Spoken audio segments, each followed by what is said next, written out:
Hey, hey, hey, happy Wednesday. Come on in, pull up a chair. The Gaming Gang Dispatch is in the air.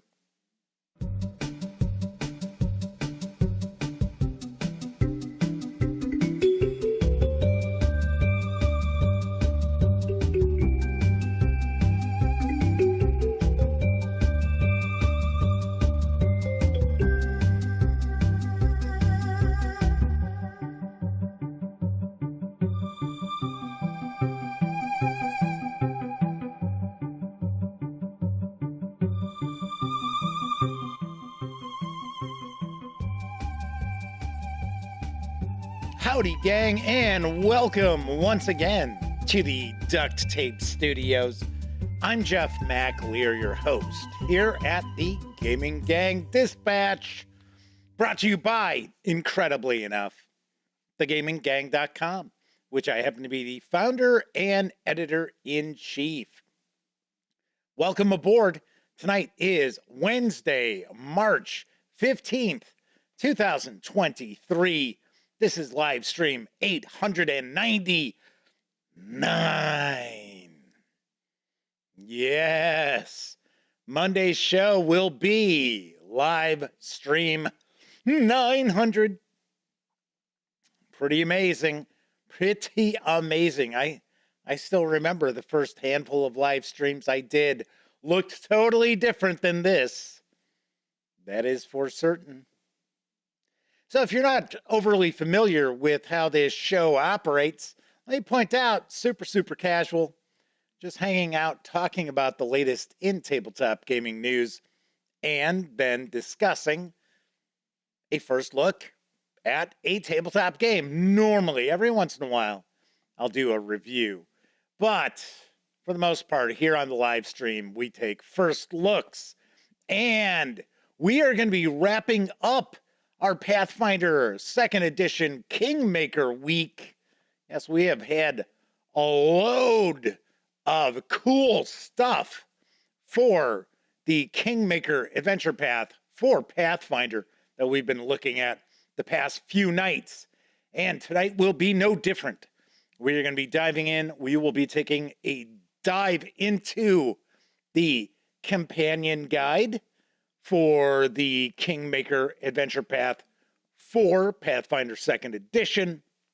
We're also going to take a look at the 1st edition Pathfinder Bestiary, which is kind of a conversion guide for those who are using this extended edition of the Kingmaker Adventure Path for 1st edition. And then we are also going to be taking a look at the Kingmaker Pawn Box with loads and loads of pawns for the adventure path. So that is what we've got in store for tonight. Yes, pretty sweet. So, should point out, it's kind of chilly down here in the Duct Tape Studios tonight. I don't know. We're supposed to get just lousy weather in the Chicago area for the weekend. I think they're talking about Saturday, 30 degrees, Saturday morning with a wind chill of 0. It's like, geez, seems like March is going to be colder than February here in our neck of the woods. Anyway, should point out that if you are not overly familiar with the Gaming Gang Dispatch, we do tackle the tabletop gaming news first. So if you are tuning in live because you want to get a peek at all the Kingmaker goodies tonight, it's probably going to be about 35, maybe 40 minutes before we start jumping on into that. So if you're watching live, kick back, relax, enjoy yourself. It's hump day. You're halfway to the weekend. So maybe you're a subscriber to the channel. That'll give you something to do as well to keep yourself occupied. I'll talk about that in just a moment. But if you are watching this show 30 minutes or more after the stream ends, there will be timestamps. So you can jump ahead if you'd like.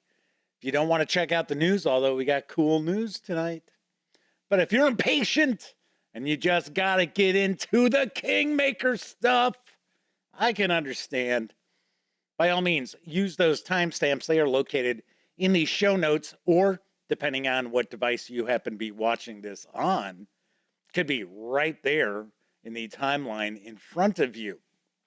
Of course, when you're not watching videos on the Gaming Gang channel, be sure to visit thegaminggang.com for the latest in tabletop gaming news, reviews, and a whole lot more that you won't find here on the YouTube channel.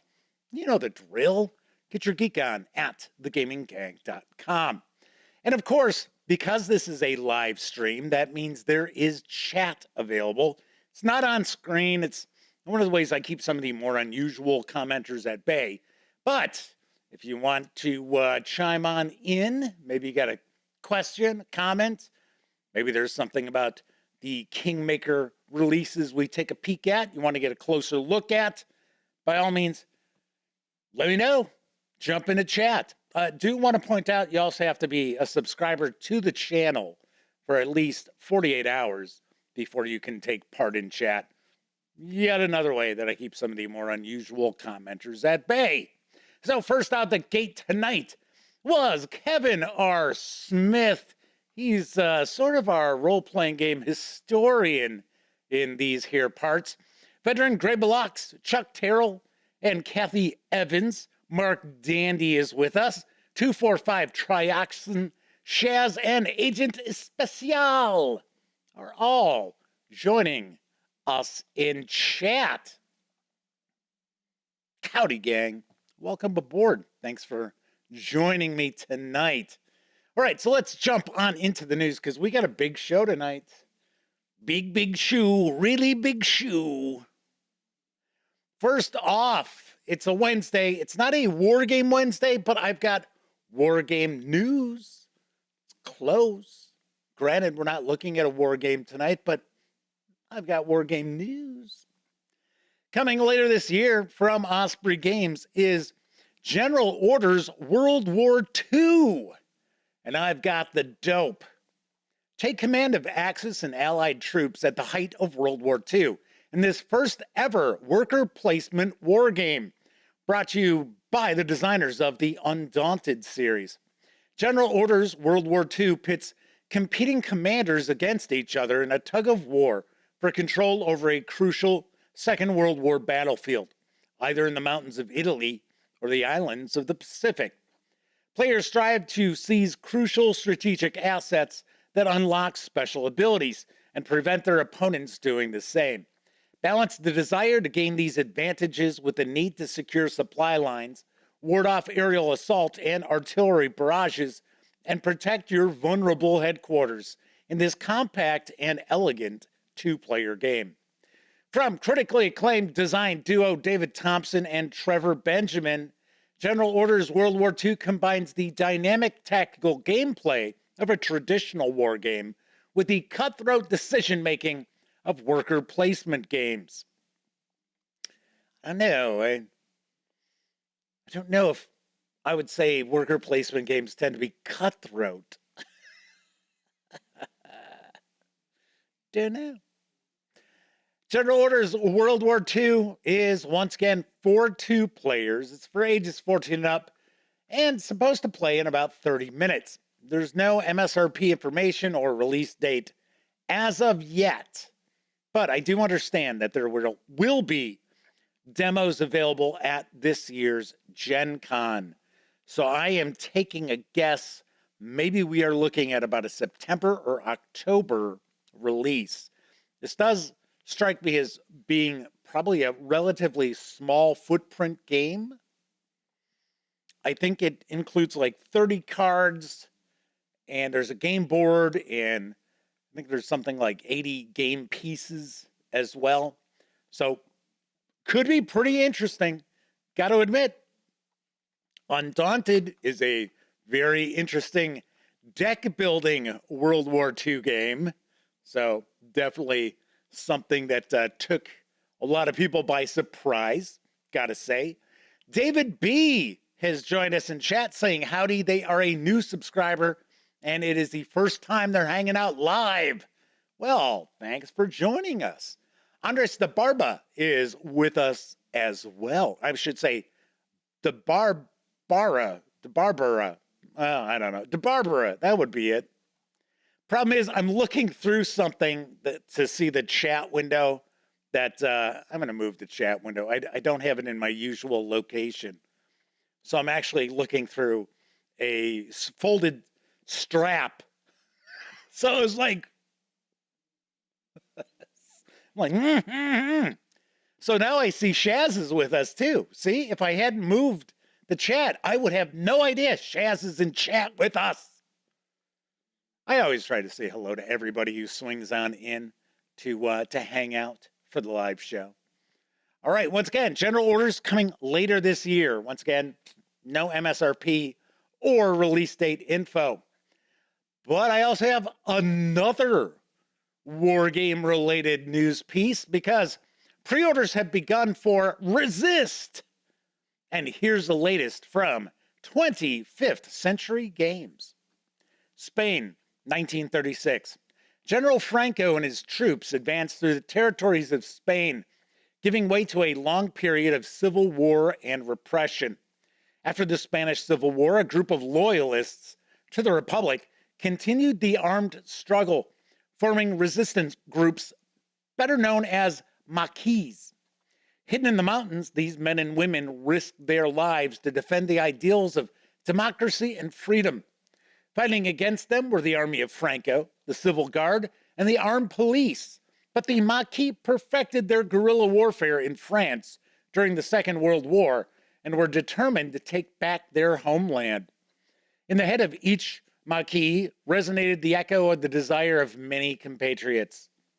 Resist! Resist is a fast-playing, card-driven solitaire game in which you take on the role of the Spanish Maquis, fighting against the Francoist regime. Over a series of rounds, you undertake increasingly difficult missions, and completing missions earns you the points needed to win. Failing to defeat missions and enemies may cause you to lose. At the end of each round, you must choose whether to end the resistance or risk it and take on another mission. At the beginning of the game, you assemble a team of 12 Maquis, which are represented by a deck of cards. At the heart of the game is the tension between keeping your Maquis concealed from Franco or revealing them to unlock their full potential.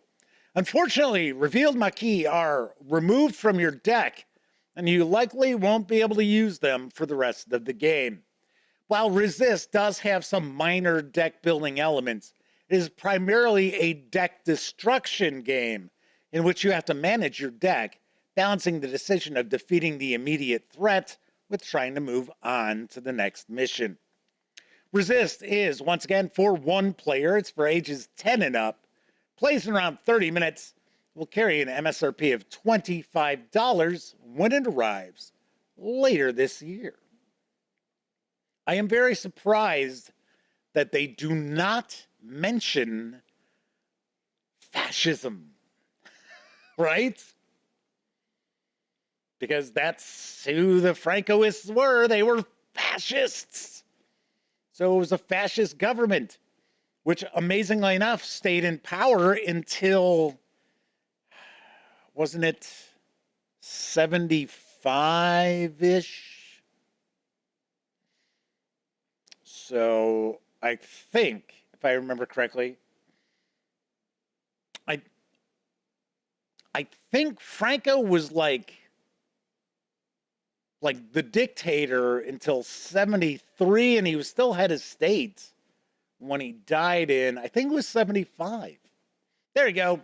Tessie Trekkie's with us in chat and points out, yes, it was 1975. Zorak Zoran 1 is hanging out, as is Russell Higgins. So, pretty cool. We got a nice chat off and running tonight. Let's move on to some role-playing game news, because Bundle of Holding is in the midst of a quick deal, which features Pathfinder 2nd Edition adventure from Run Amok Games, published by Rogue Genius Games. And here's the deets on the deal. Adventura! This all-new Rogue Genius Pathfinder quick deal presents Pathfinder 2nd Edition tabletop role-playing adventure modules from Amok Games, published by Rogue Genius Games. Send your 1st to 4th level Pathfinder heroes into a tiefling's trap-laden crypt, a troll-infested family cemetery, the caverns of a storm-racked pirate isle, and a haunted lodge for retired adventurers. And take your characters from 1st to 20th level with a complete adventure path to free the untamed Northfells region from a diabolical demon cult. For just $9.95, you get all 5 adventures, well, technically 6, in the Pathfinder collection, which has a retail value of $48, or I guess technically $54, has DRM-free PDFs, including the complete Scaldwood Blight Adventure Path, Beyond the Serpentine Lock, Night of the Skull Taker, plus its solo edition. That's why it's, that extra. Teeth of the Storm and Ghosts of Sparwell Lodge. These savings will run through March 22nd, and 3/4 of the revenue, not 10%, 75%, of course, after gateway fees, from this offer will go to designer Ron Lundeen and Rogue Genius Games publisher Owen Casey Stevens. In February, Owen suffered a pulmonary embolism and a hospital stay that uncovered other serious health issues. Owen has insurance, but has taken a hit in income. So Ron contributed this offer to help Owen in a tough time. Ron Lundeen says, Owen has been a wonderful friend and mentor. I wouldn't be where I am today without Owen. So very nice to see a bundle of holding that's actually benefiting an individual, I guess we'll say. Not to say that, the other charities that we see with bundles of holding aren't worthy, but it's unfortunate that, unfortunately, Mr. Stevens has these health issues, but it's nice to see that we've got a bundle of holding that is going to hopefully assist with that income hit. And we'll point out, all of these adventures are written by Ron Lundeen. And if you are familiar with Pathfinder 2nd Edition Adventure Paths, Ron Lundeen writes a lot of Pathfinder adventures for Paizo Inc. So somebody who's got plenty of experience with Pathfinder adventures. So once again, this special quick deal is going to run through March 22nd. I have some other sad news as well. Unfortunately, Jonathan M. Thompson of Battlefield Press International passed away last month. And unfortunately, like many in the tabletop gaming industry, Mr. Thompson did not have life insurance.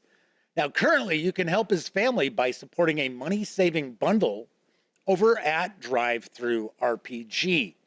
This bundle includes over $600 worth of PDFs, including the Chivalry and Sorcery 5th Edition role-playing game PDF and the Land of the Rising Sun supplement for Chivalry and Sorcery. I believe that is an award winner. And plenty of Savage World supplements, all for $25. So a smoking deal to help his family with expenses. Do you also want to mention, if the bundle isn't, your bag of tricks, because I know it's a lot of Savage World stuff, there is also a GoFundMe that is out there right now if you would rather simply make a donation. So very sad to hear we've got a passing in the industry, as well as Owen Casey Stevens having some serious health issues. But thankfully, we have a couple of different bundles going on right now to help provide some assistance. All right. I got to point out, I don't know how long this bundle is going to be around. So Flaming Heron says, hopefully the Madman get on board with this bundle. So yes, Flaming Heron is with us. He is one of our chat moderators hanging out. Good to see you, Flaming Heron. All right, my final news piece. There is a new supplement for Warhammer Fantasy Roleplay, which has arrived in PDF from Cubicle 7 Entertainment. I've got the scoop on Lustria. Perilous adventures in a mysterious continent. Far from the shores of the old world, across the great ocean, is the mysterious continent of Lustria. Tales tell of troves of golden treasure and repositories of arcane lore ready for the taking by those bold enough to risk it. Each week it seems that another ship full of hopeful adventurers departs to this new world on a voyage of exploration. But those who make landfall on the shores of Lustria find themselves in an environment that is wholly inimical to warm-blooded life. The jungles seethe with venomous snakes, carnivorous lizards, poisonous fauna, and deadly disease. The few precarious settlements that cling to the coast arouse the ire of Lustria's oldest inhabitants, the lizard men, who sally forth from their temple cities to destroy all who encroach on their territory. This book contains all players and GMs of Warhammer Fantasy Roleplay need to set their adventures in the mysterious continent of Lustria. The book contains articles on the history of Lustria, with the coming of the enigmatic Old Ones, yes, and the height of Lizard Man civilization, to the present day when the plans of the Old Ones are disputed by those who seek to carry them out, and younger warm-blooded species seek to rob Lustria of its wealth. The great temple city of Laxstatlan, home to a multitude of lizard men and center of devotions to the impassive and unshakable Old One, Lazkotl. The ruined temple city of Quetzal, an old lair of the Skaven of Clan Pestilence that houses many terrible secrets and brooding plagues. Skeggi, a Norse foothold of raiders and traders to the north of Lustria, where adventurers may get rich quick, but more likely die trying. There's also this Citadel of Dawn, a high elf fortress and port on the southern cape, threatened by the ambitions of the notorious dark elf corsair Lakir Felhart. And then there's the Vampire Coast, a marshy morass of mangrove swamp within which Arch-Commodore Luthor Harkin holds his court of the undead and plots to expand his realm. There are great new rules for explorer careers, founding and managing a settlement, lizard men of several different species, events and endeavors, parasitic diseases, monstrous creatures of the Lustrian jungle, and fully playable skink characters. The 224-page Warhammer Fantasy Roleplay Lustria hardcover is available for pre-order for an MSRP of $49.99, which will include the PDF if you order from Cubicle 7 Entertainment. It's got an expected delivery in the fourth quarter of this year.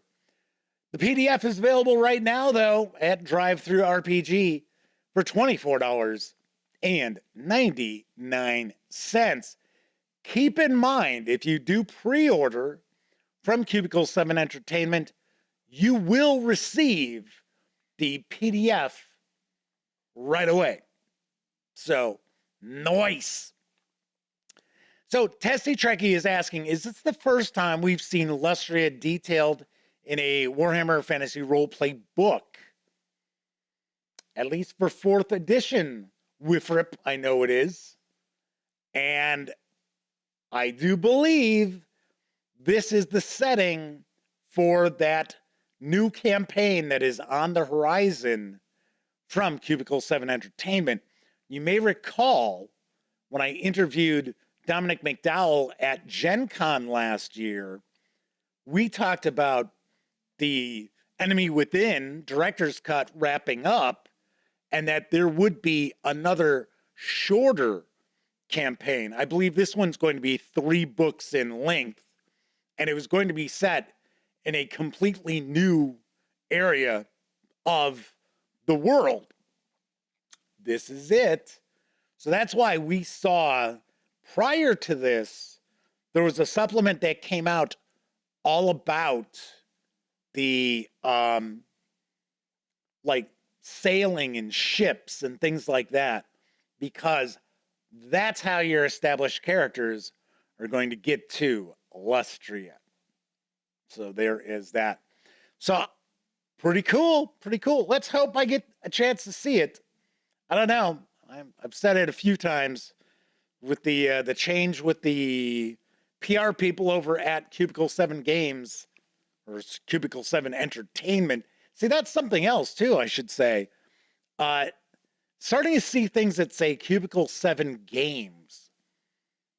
But I swear, I think it's still Cubicle 7 Entertainment.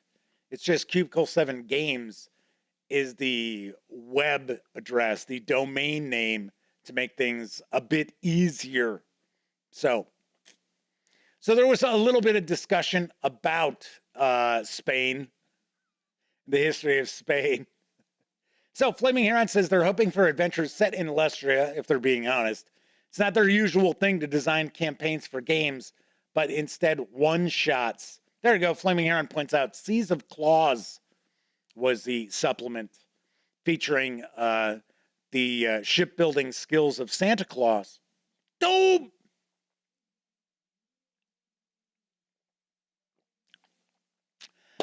Sea of Claws, Flaming Heron says. Yeah, I was going to say, I didn't think it was plural, but I know I shared a news piece about it. I have not had an opportunity to take a peek at that.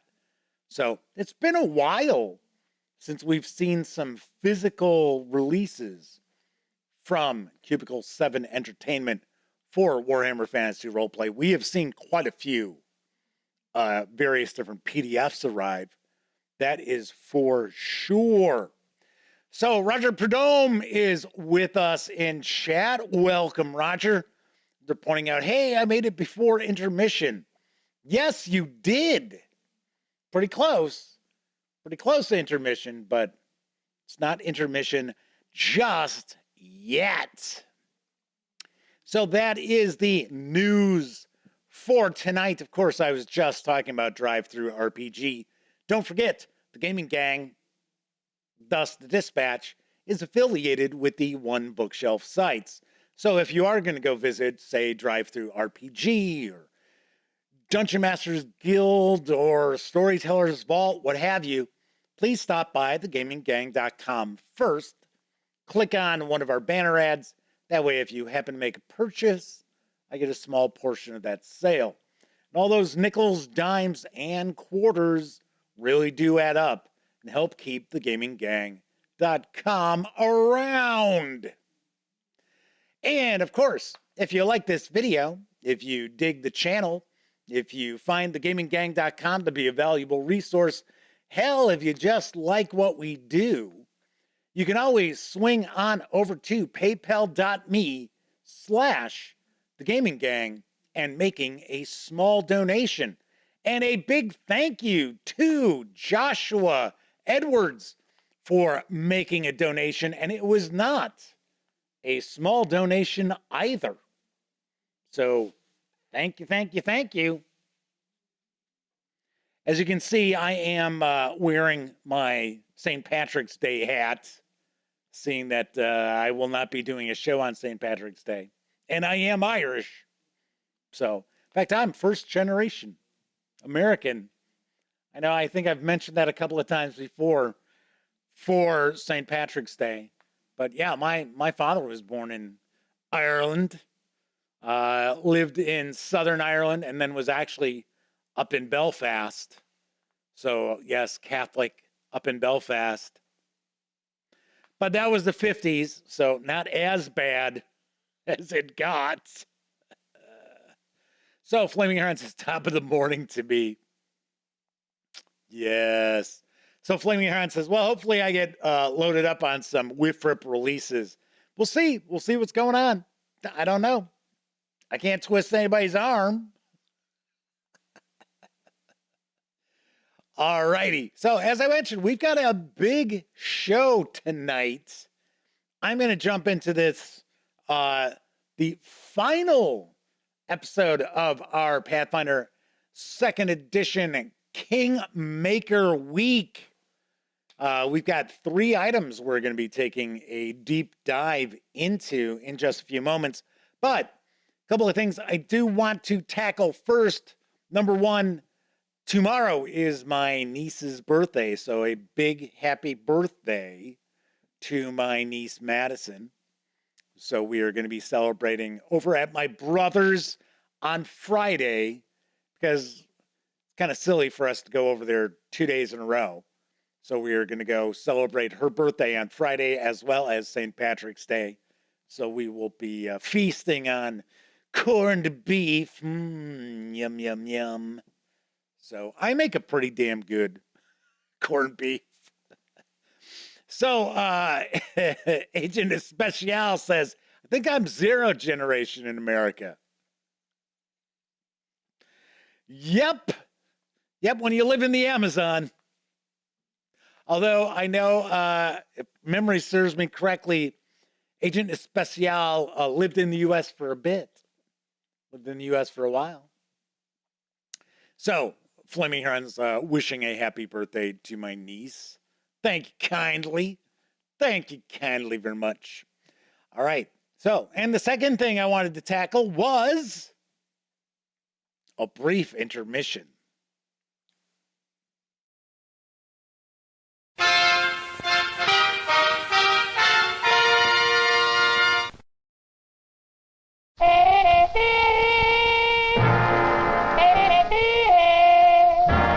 Well, if you're feeling kinda hungry and thirsty, and you'd like to have a tasty treat, hey man!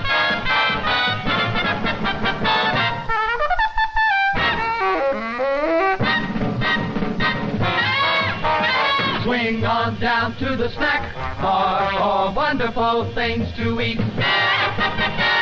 Popcorn, candy and nuts, hot dogs, and ice cream.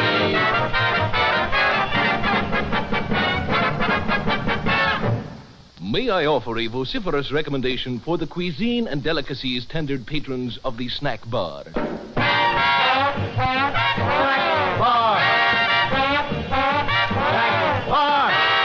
And here's a real thirst-quenching treat. Dr. Pepper is the friendly pepper-upper, and it never, never, never lets you down. Remember, it's a friendly pepper-upper.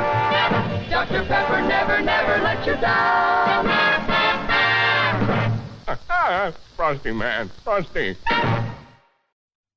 What is it? Say, What is it? hey, why it's Buttercup? Popcorn and sweet green butter, too hot popcorn. Mix it up, wrap it up, Buttercup is born. It's delicious. So nutritious. It's a taste delight. It's so munchy, Crisp and crunchy. you'll enjoy each bite. Eat butter-drenched Buttercup, popcorn at its best. Served in a king-size cup. It beats all the rest. Show starts in 9 minutes. Wilkins decaffeinated coffee lets you sleep. Not me. I don't drink it. It lets everybody sleep. Dear Pencil Pal, ever since I got my new Snoopy pencil sharpener, life just hasn't been the same. My sister uses it, and my dad, and Mom. Good grief, now it's my turn. Thanks, Snoopy. Well, that's all the news. Sincerely, your Pencil Pal. A kid's best friend is his Snoopy pencil sharpener. It's new from Kenner.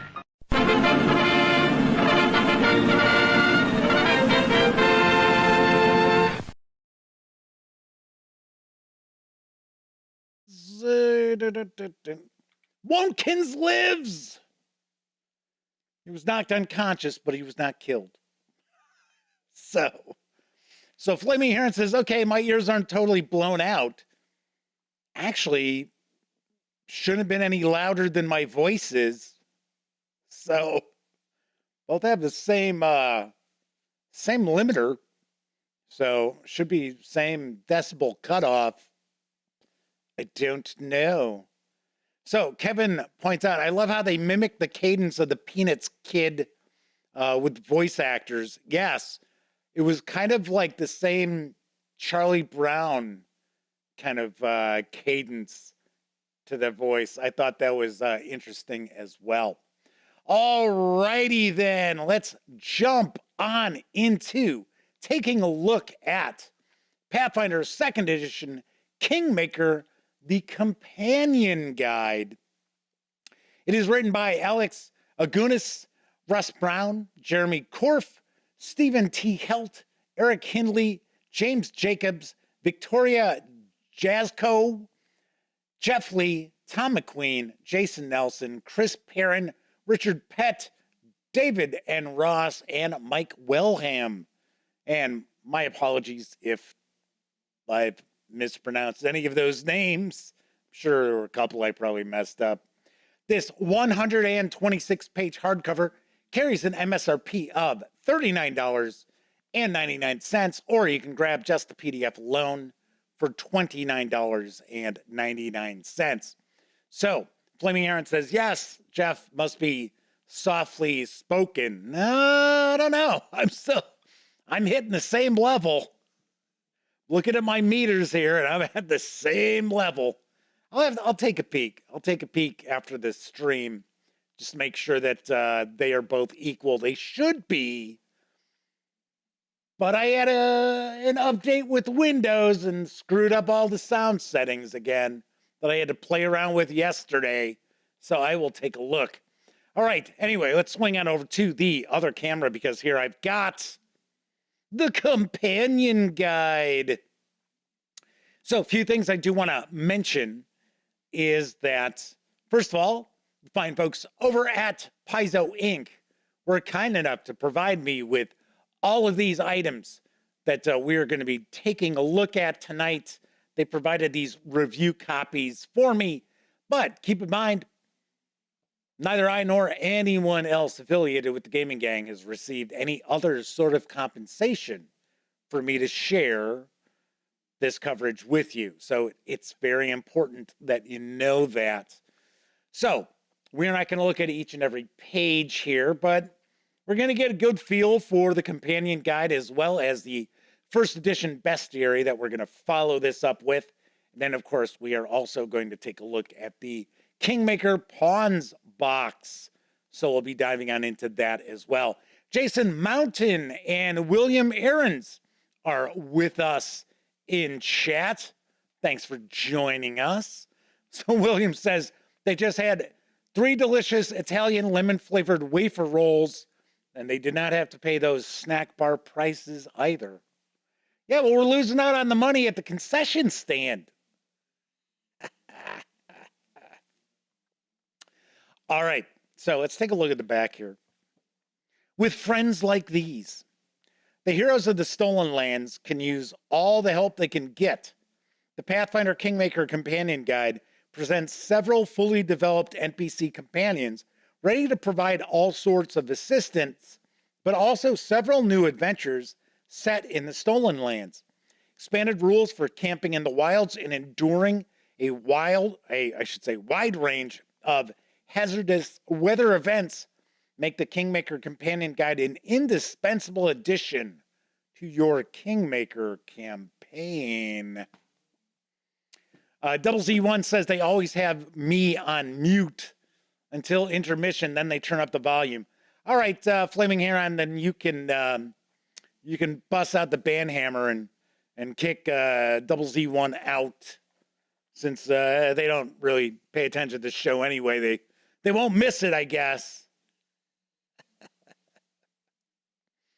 Jason says they're stoked for this campaign. They'll be spending the summer planning it to start Kingmaker in the fall with their gang.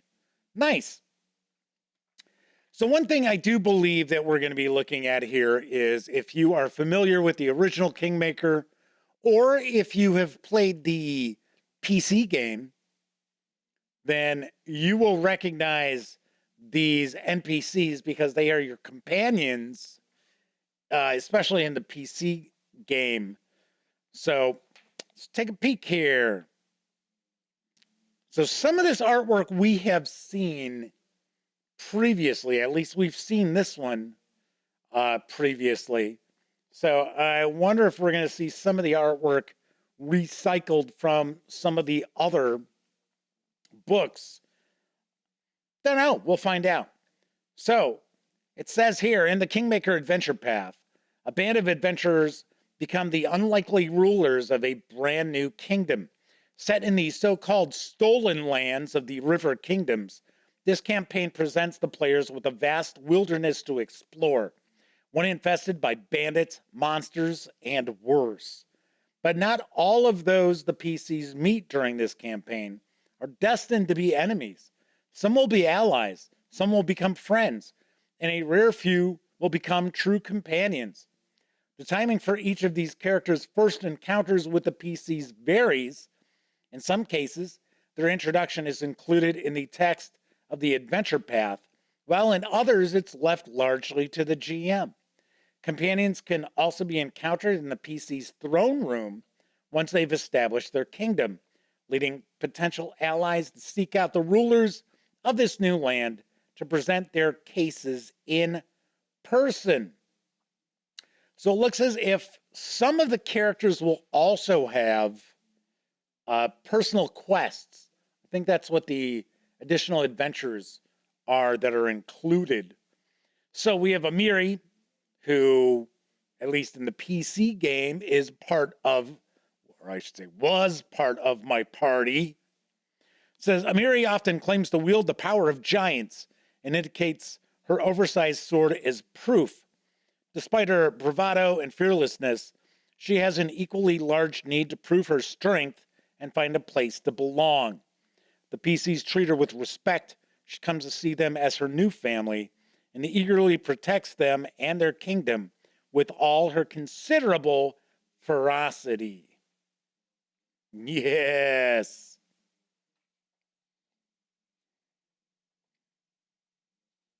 So it appears that each of the companions, or at least the major companions, are going to have special feats, and it looks as if there's a special structure that can be built with her. We have additional kingdom events. Foreshadowing, yes. So, Kevin says, Amiri, the iconic barbarian. Flaming Red says, that best party. No one wants those who joined you after because they had no choice. All right. So actually, it looks like we've got quite a few pages devoted to Amiri, and then we have our adventure. So all in all, we had about 16 pages. Ikundayu, I'm trying to remember if I used him or not. I don't think I did. Ikundayu's overwhelming desire to hunt down giants is born of tragedy. He carries the weight of this tragedy in stoic silence. Though not an untrusting person, the ranger rarely speaks. When he does, he's direct and to the point. The only time his dour expression changes is upon learning of an opportunity to hunt and kill giants. To his credit, the prospect brings him no joy. Instead, a grim determination overtakes him as he prepares for the upcoming battle, unconcerned whether he fights alone or is accompanied by allies. So it looks like we've got a score to settle.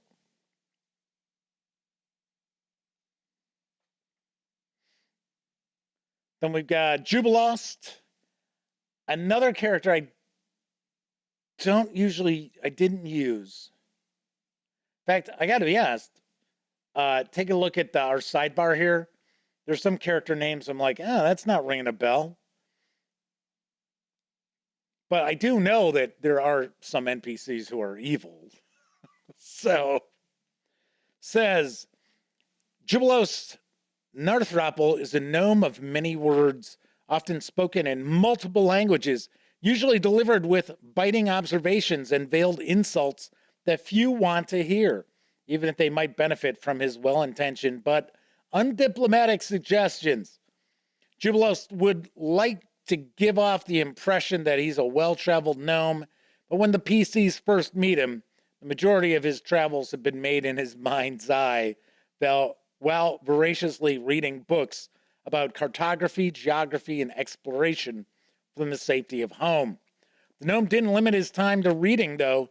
He's authored several book-length essays on a variety of exploration-themed topics, all purely from a theoretical point of view. Quantum Phase Dragon is with us in chat. Howdy, QPD. All right, so looks like they get an adventure.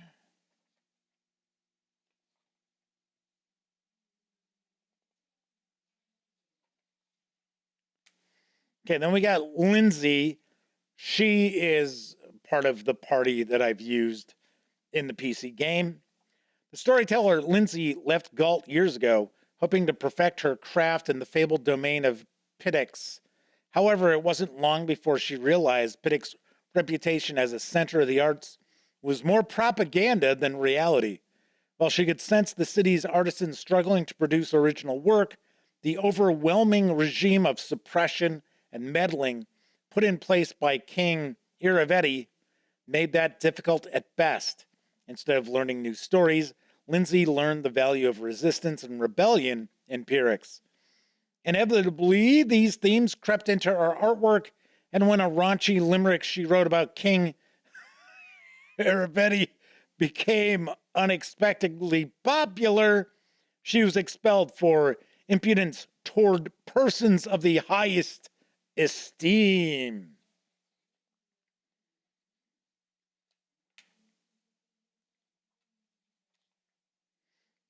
So just zipping on through here. Next up, we're going to have Knock Knock. There we go. There we go. Knock Knock. Now, this is another iconic Pathfinder NPC, which you normally will see. I'm pretty sure he's the goblin you see in all the adventure paths, because isn't he, I want to say, isn't he an alchemist? So Flaming Heron says they're pretty sure these are all in the PC game, at least from their memory. Yeah, I was going to say, I'm sure they are. It's just some of them just blew off. So there's some that I just really never used. And I don't remember ever really using Knock Knock, but like I said, he's, I swear, I think he's the goblin that you see all the time. So what do we got here? Oh, he's a rogue.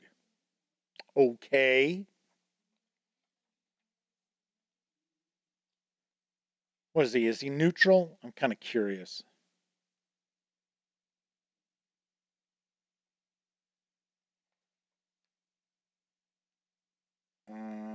All right, come on. Come on. Where the hell is his alignment?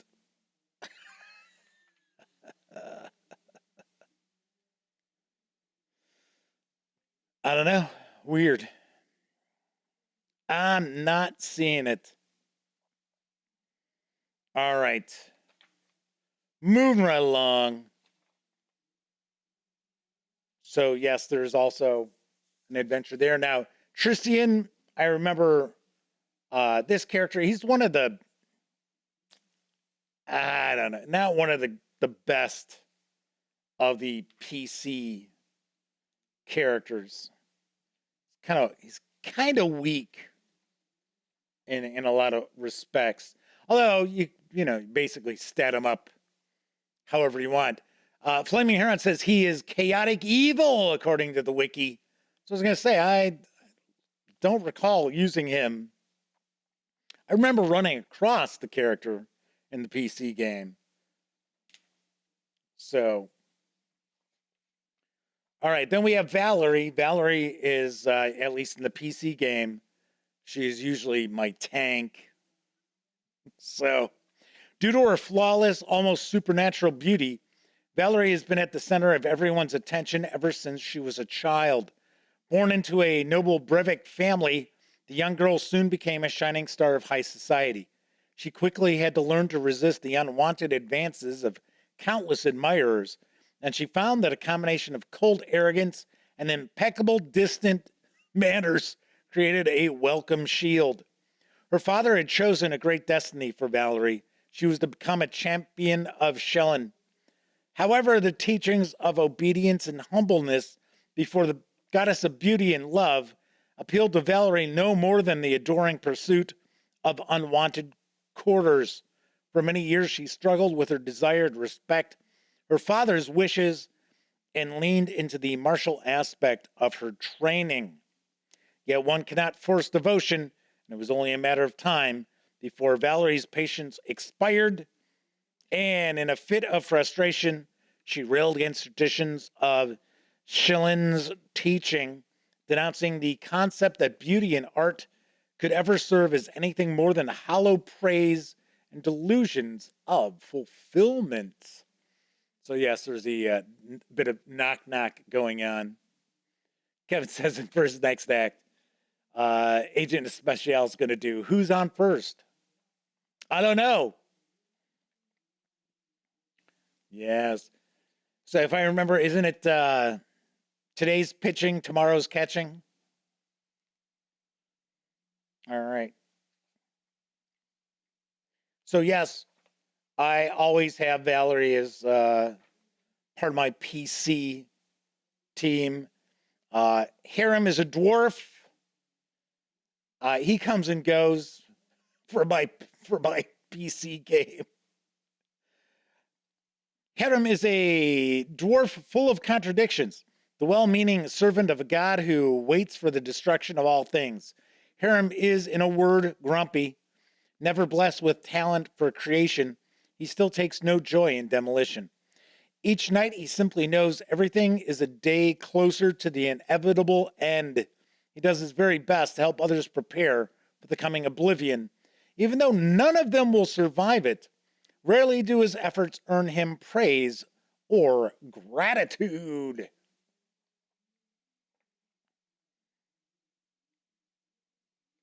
So it looks like he just had a short one. Oh, yeah. Okay, so then we have Jathal. Another character I really didn't use much.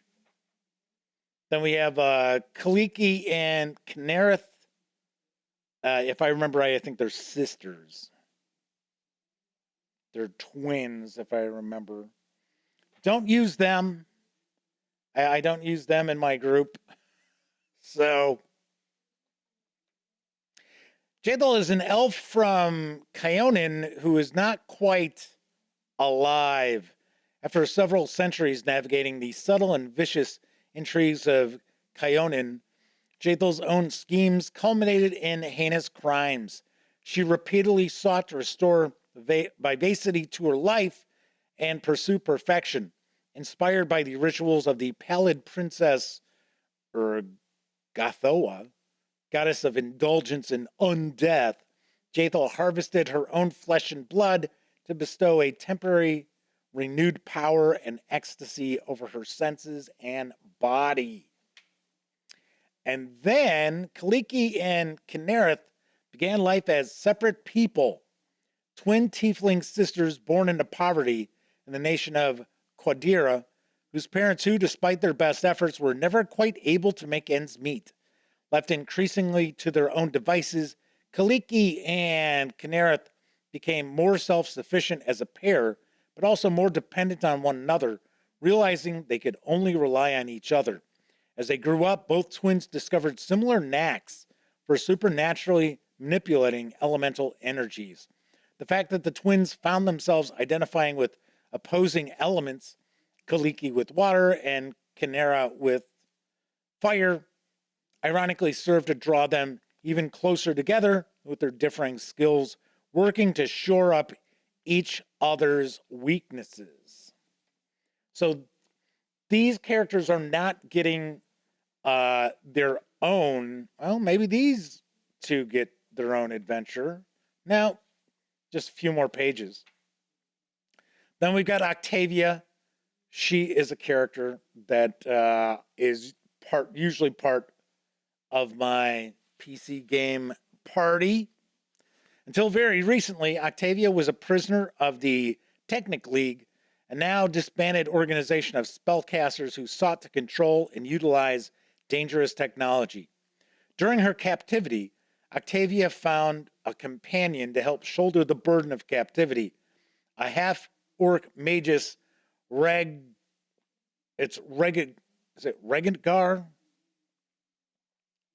Forget how to pronounce that.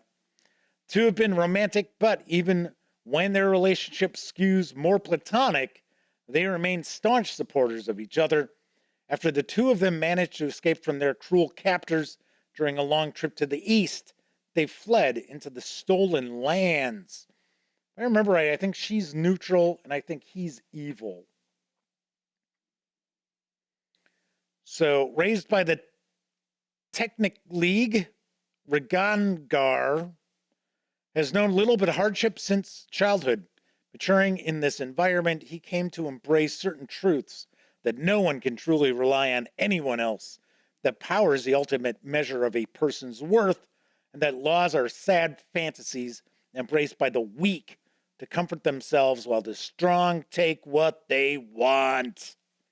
Then he met Octavia and realized that his path need not be walked alone. There's one person in the world that he trusts. It's her. So that is the last of the characters. So then we've got our optional rules about camping. So I think, I wonder if these rules are actually going to kind of like be utilizing the kind of like the camp roles like we saw like in the PC game. Yeah, cooking meals, hunting and gathering, organizing a watch, learn from a companion. That was different. Provide aid, tell a campfire story. Got special meals. That's kind of funny.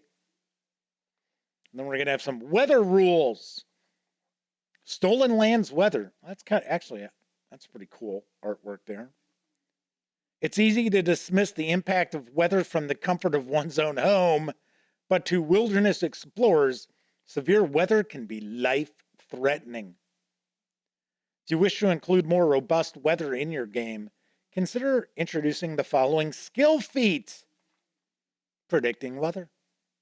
So Flaming Heron says, don't think they ever do a really evil playthrough of any role-playing game. They stick with morally gray at best. I usually just play good characters. It's kind of my thing. Funny enough, I've actually been trying to peek around to see about maybe embarking on a new PC role-playing game. The traditional kind of isometric top-down view. So I know I've played some that I've really liked, like Divinity, and I'm trying to remember the other series. There's the one where they're pirates I haven't played. I played the first one of that. But Divinity Original Sin 2 were excellent. So yeah, I'm kind of in the mood for like a fantasy RPG to bust out on the old laptop. All right, so this is the companion guide. So once again, this clocks in at 126 pages. The hardcover carries an MSRP of $39.99, or grab the PDF alone for $29.99. Flaming Heron's asking if I will play Baldur's Gate 3. Yeah, once it's done. Once it's finished. Yes, Pillars of Eternity I have played. Isn't Pillars of Eternity 2 the one where they're pirates or they have a pirate ship? Because that's the one I haven't played.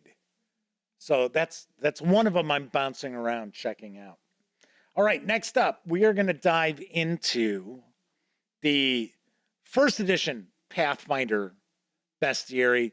We are not going to dive too far down into this because we took a look at the 5e Bestiary yesterday, and this is very, very similar. So, Flaming Heron says, yes, the second Pillars of Eternity is the sailing one. I'm trying to remember, there was a top-down role-playing game, isometric view role-playing game, that I started playing, and at one point, and it's not Kingmaker, at one point you actually end up with this keep. So you don't have you're not controlling, a nation, but you end up with this castle, and underneath the castle is this like multi-level dungeon that is kind of, it's not part of like the main quest, but it's there to, to get more experience points. I think it's like 100 levels. And I started playing it and I was enjoying it. And then I quit playing it for a while. Don't have it on my laptop anymore. And for the life of me, I cannot remember the title. Like, what the hell was that called? And if I remember right, I think the baddies were demons, were the big bads. All right, so this is the Pathfinder 1E Kingmaker Bestiary. It is written by Russ Brown, Carlos Cabrera, Jeremy Korf, Joel Flank, Stephen T. Helt, Victoria Jasko, Jeff Lee, Tom McQueen, Jacob W. Michaels, Julian Neal, Jason Nelson, Justin Sluter, Margarita Tramontano, and Mike Wilhelm. This clocks in at 156 pages, carries an MSRP of $44.99, and grab the PDF for $29.99. And this is kind of the same thing on the back that we had for the 5e Bestiary. So my understanding here is this is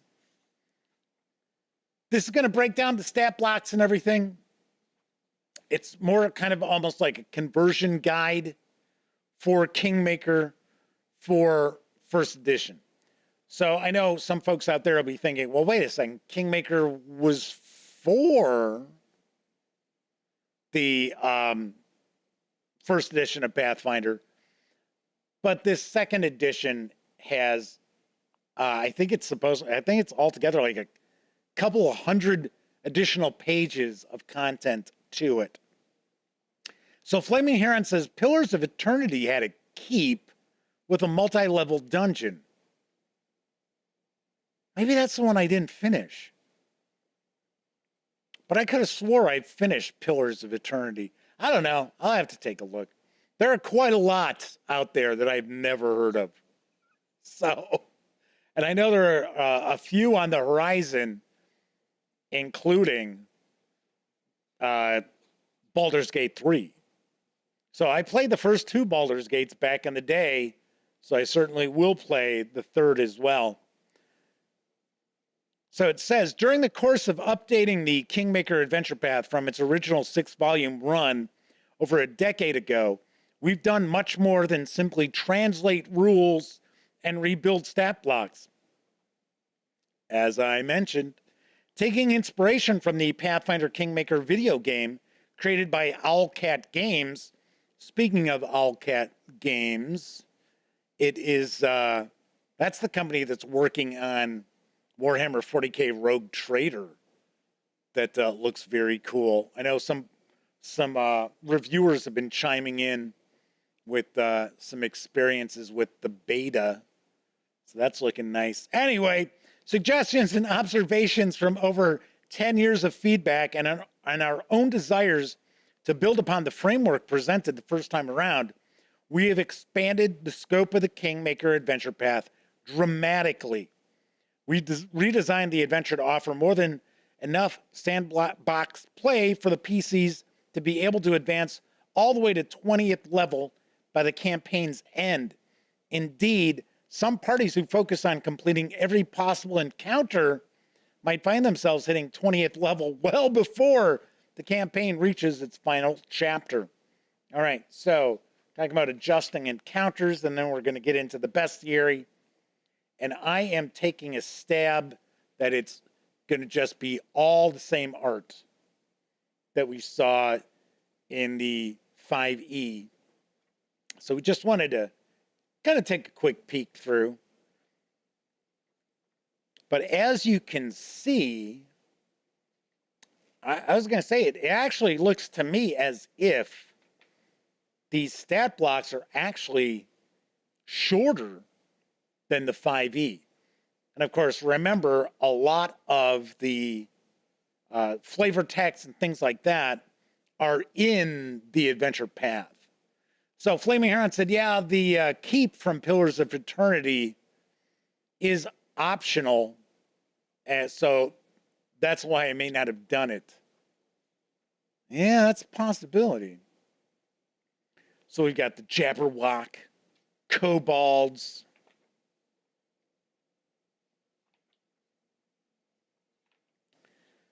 the Skeletal Tiger Lord. That's kind of cool. So I'm sure we'll have the, oh, yeah, see right here, NPCs, hazards and traps, and companions, just like we saw with the 5e bestiary.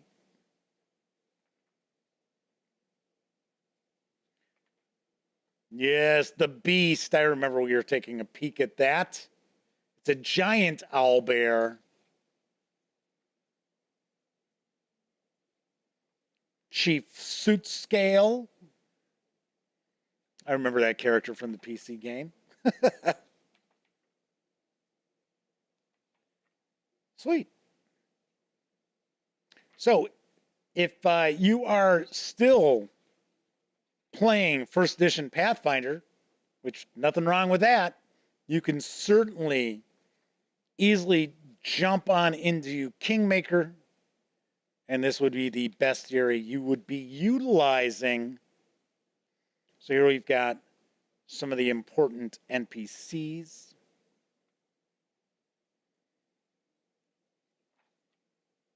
The Stag Lord. I remember in the PC game taking him down pretty easily. There's actually, I don't know if it's the case in the adventure path, but they've got an owl bear that they've captured, and we let the owl bear out before we did our attack. So Kevin says in 5e, you have to define every monster ability individually. In first edition Pathfinder, some of their abilities are standard abilities or feats that are in the rule books. All right, so here we have the different hazards and traps, the Dread Aura, the Falling Portcullis, the Hidden Pit, and then we've got our companions, which we just took a look at the companion guide. But here we're getting some stat blocks.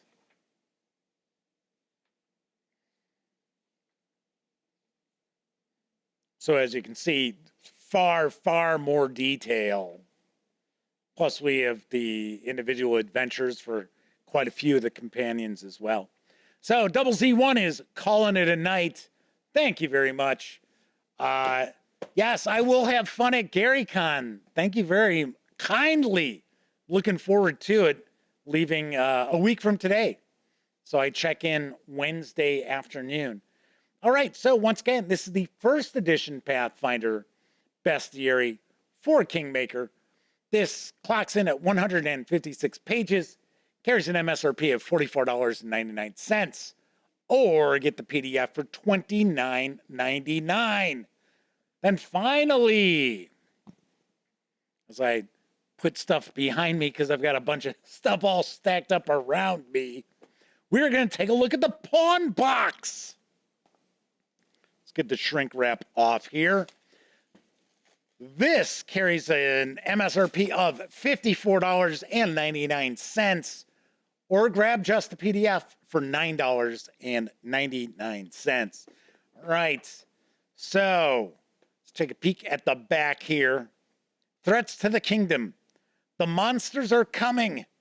The Kingmaker Pawn Box is here to help you keep your players busy with a wide range of allies and enemies they're destined to encounter during your Kingmaker campaign.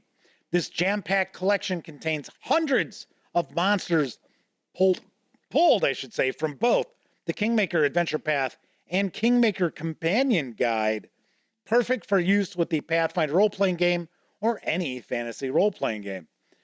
Pawns include lumbering giants, sinister fae, carnivorous plants, wild beasts, deadly bandits, traitorous brigands, helpful companions, and more.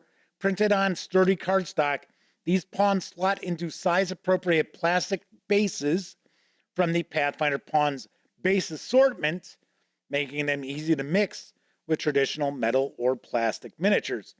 Kingmaker Pawn Box is the best way to ensure you've got the perfect monster on hand for every Pathfinder role-playing game encounter. Although I think we've got bases in here. So one of the cool things about the beginner boxes for both Starfinder and Pathfinder is they have pawns inside, and you also get some bases. So I appreciate that, seeing that I've got both the Pathfinder and Starfinder beginner boxes. All right, let's get this open up. There we go. There's the bases. So it looked like we have 20 of these. That's what the back of the box said. These are medium. I'm going to take a guess. We've got 10. I was going to say we probably have 5 of these, which are the huge. And that's what it looks like. Looks like we've got 5 of these. All right. The rest are all punch boards. So let's start taking a peek. Just going to kind of take a fast look at these. Actually, I don't know why I'm holding them up. I have the autofocus off. So I think I'll just leave them down here so we can get a peek. So these are in alphabetical order, I see. Now, one thing I have to point out about the pawns, and so far here it doesn't look so bad, but quite often a lot of the artwork gets cut off. And I get it. They're trying to stick to like a uniform size, depending on, is it standard size? Is it large creature? Is it huge? What have you? But kind of bums me out when you see some of the artwork get cut off. And of course, dual-sided. So it is the same artwork on both sides. So we have Amiri there.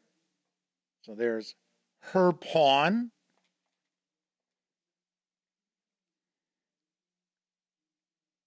So we've got we've got false priestesses, we've got fetch stalkers, got some other important NPCs. You've got a ghostly guard. So we do have multiple pawns as well. So a lot of times I think it's based on the number that are encountered in the adventure path. So Flaming Heron points out, yeah, especially since someone went to the effort for the artwork, you don't like missing out on part of it being cut off. Yeah, that's kind of how I look at it. So we got more ghostly guards, Grim Stalker, harpies, some more NPCs. Here's Jathel. We were taking a look in the companion guide. And Kaliki and Kinera.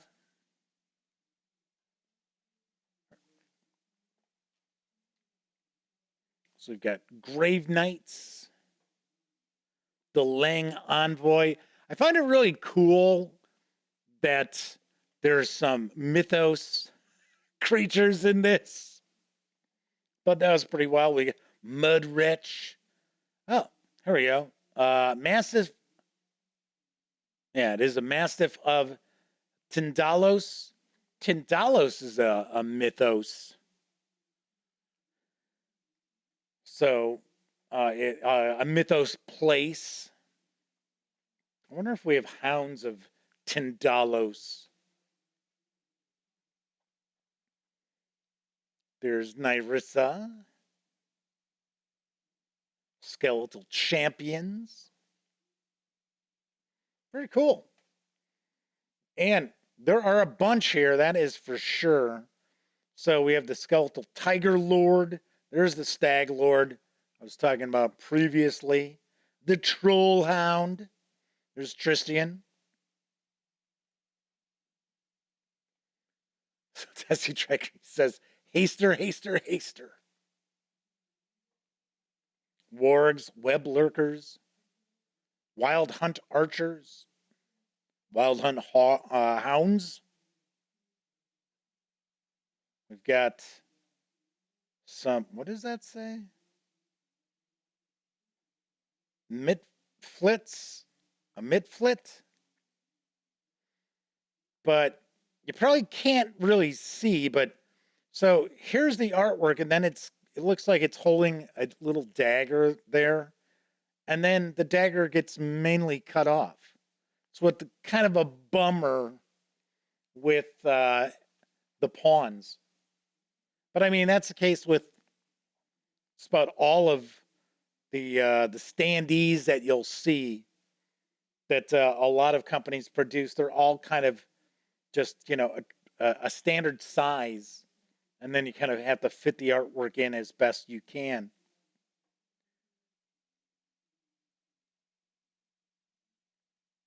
So we got wolves, zombie shamblers. All right, so now we're going to get into larger creatures here. The Cursed Guardian, Cyclops zombies, Drainberry Bush, a Fetch Behemoth,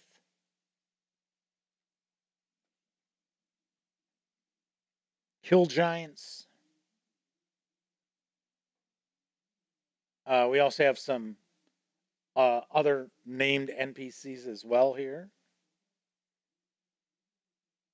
The Nurly Witch, the Kruth,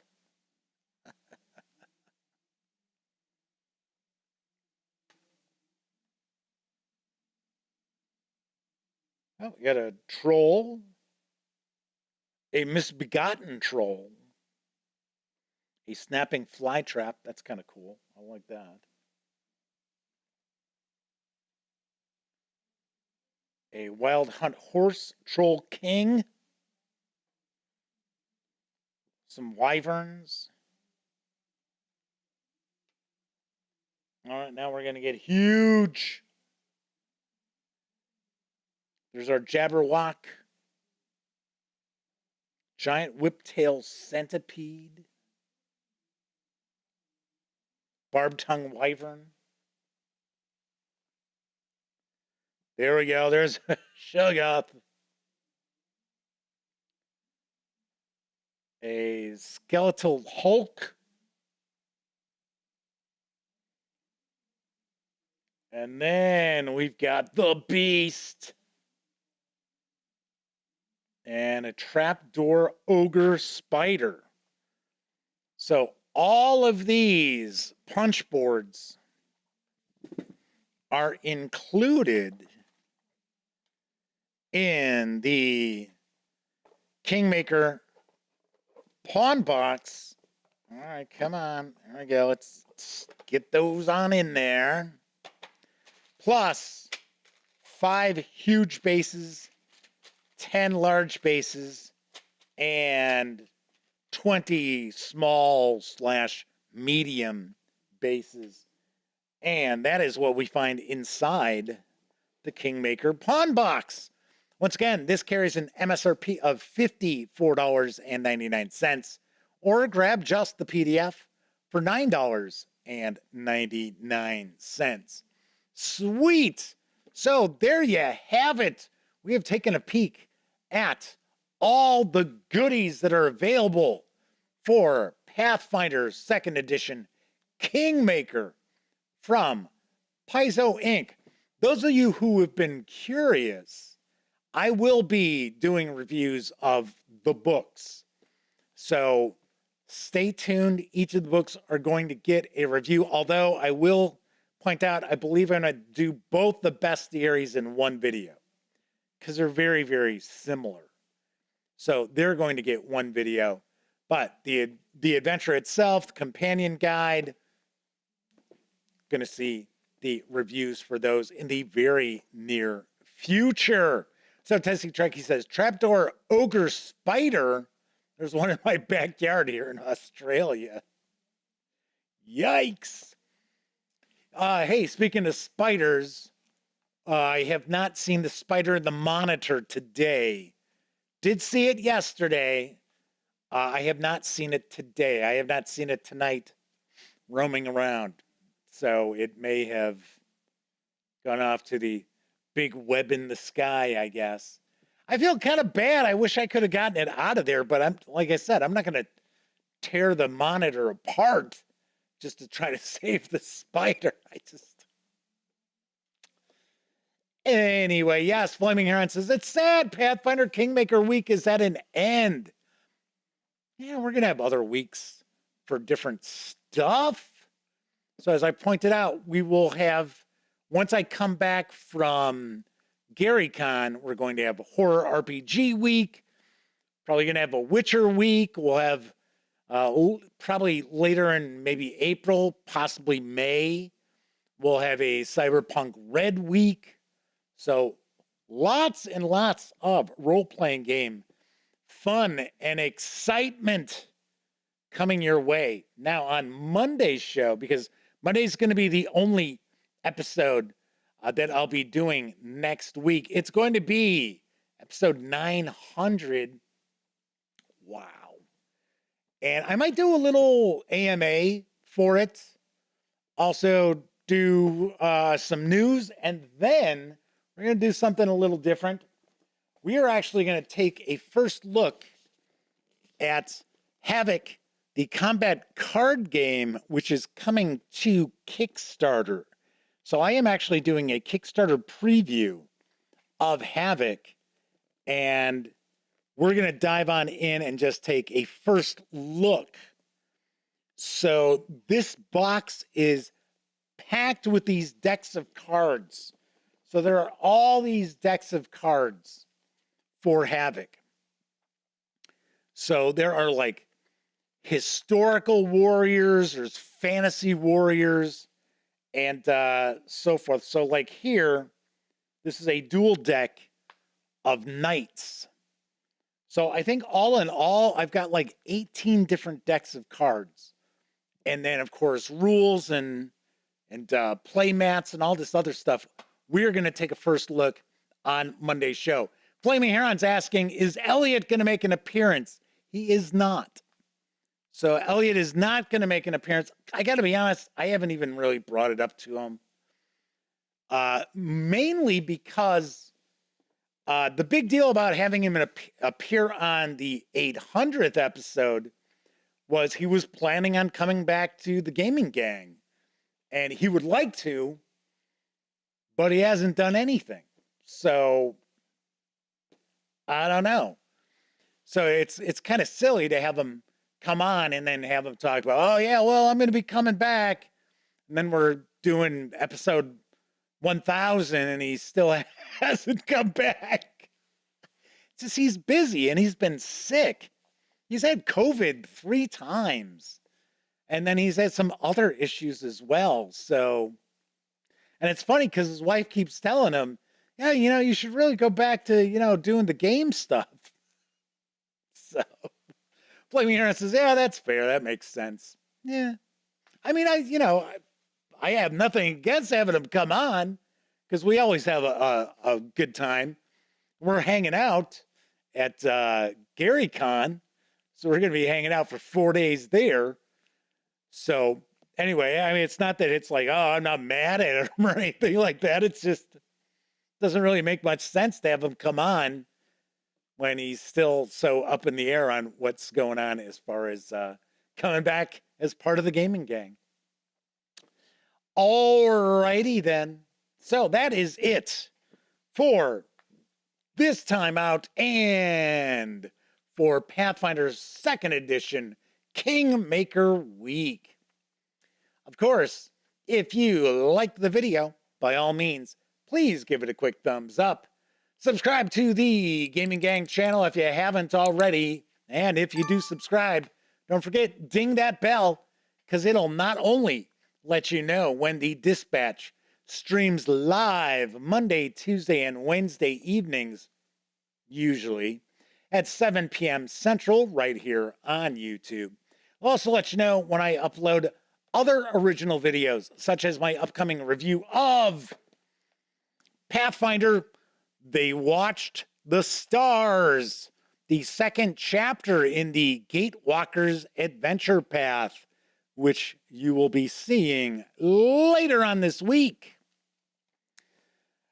And, of course, when you're not watching videos on the Gaming Gang channel, be sure to visit thegaminggang.com for all latest in tabletop, gaming news, reviews, and a whole lot more that you won't find here on the YouTube channel. So those of you who watch live, thank you very much. If you watch live and took part in chat, big tip of the cap to you. But of course, I know a lot of you out there, you don't have an opportunity to watch live. Doesn't matter if you're watching live or on Memorex. Thank you very kindly for taking time out of your busy life to watch any of the videos here on the Gaming Gang channel.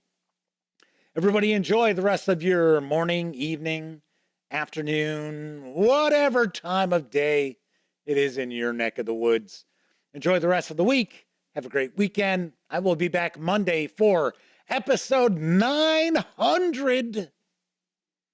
And here's hoping each and every one of you gets to enjoy plenty of great gaming with your gang.